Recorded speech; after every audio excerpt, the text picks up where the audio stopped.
செய்திகள் தொடர்கின்றன. லண்டனில் நடைபெற்ற கலவரம் தொடர்பாக 16 வயது சிறுவன் மீது கொலை வழக்கு ஒன்று பதிவு செய்யப்பட்டுள்ளது. பிரிட்டன் தலைநகர் லண்டனில் கடந்த ஆகஸ்ட் 8ஆம் தேதியன்று சமூக விரோதி ஒருவனை போலீசார் சுட்டுக் கொன்றதால் அங்கு போலீசாருக்கு எதிராக போராட்டம் வெடித்தது. இதனால் லண்டன் நகர் முழுவதும் பெரும் கலவரம் ஏற்பட்டது. இந்த கலவரம் தொடர்பாக 3000 பேர் கைது செய்யப்பட்டனர்.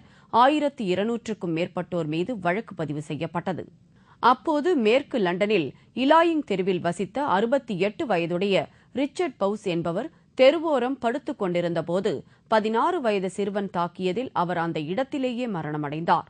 இந்த காட்சி அந்த பகுதியில் இருந்த கண்காணிப்பு கேமராவில் பதிவாகி இருந்ததால் சம்பந்தப்பட்ட சிறுவன் கைது செய்யப்பட்டு அவன் மீது கொலை வழக்கு பதிவு செய்யப்பட்டது.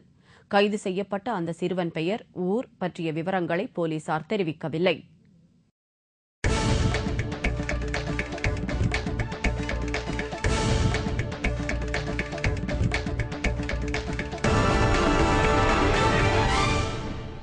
இந்திய அணி கிரிக்கெட் வீரர்கள் மிகவும் திறமையானவர்கள் என்றும் இதுபோன்ற சிறந்த அணியுடன் இதுவரை தான் விளையாடவில்லை என்றும் இங்கிலாந்து கிரிக்கெட் வீரர் கிராமி ஸ்வான் கூறியுள்ளார். லண்டனில் இங்கிலாந்து அணிக்கும் இந்திய அணிக்கும் நடைபெற்ற கிரிக்கெட் டெஸ்ட் போட்டிகளில் 3 போட்டிகளில் இங்கிலாந்து வென்றுள்ளது. 4வது டெஸ்ட் போட்டி ஆட்டத்தினை ரசிகர்கள் எதிர்பார்த்து இருக்கிறார்கள். லண்டனில் செய்தியாளர்களிடம் பேசிய இங்கிலாந்து கிரிக்கெட் அணி முன்னணி வீரர் கிராமி ஸ்வான் தான் இதுவரை விளையாடிய அணிகளில் மிக சிறந்தது இந்திய அணிதான் என்றார். எனவே இது தனக்கு மிகுந்த சந்தோஷத்தை அளிக்கிறது என்றும் 2 அணிகளின் திறமைகளை வேறுபடுத்தி மதிப்பிடுவது மிகவும் கடினமான காரியம் என்றும் கிராமி ஸ்வான் தெரிவித்தார். ஆனால் இந்திய அணியுடன் விளையாடியதால் அதனை மிக சிறந்த அணி என்று கூறுவேன். இங்கிலாந்துடன் 4வது டெஸ்ட் போட்டியில் விளையாட இந்திய கிரிக்கெட் அணி வீரர்கள் லண்டனில் தீவிர பயிற்சியில் ஈடுபட்டு வருகிறார்கள்.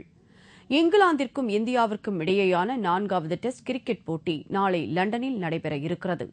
ஏற்கனவே நடந்த 3 டெஸ்ட் போட்டிகளிலும் இந்தியா தோல்வியடைந்துள்ளது.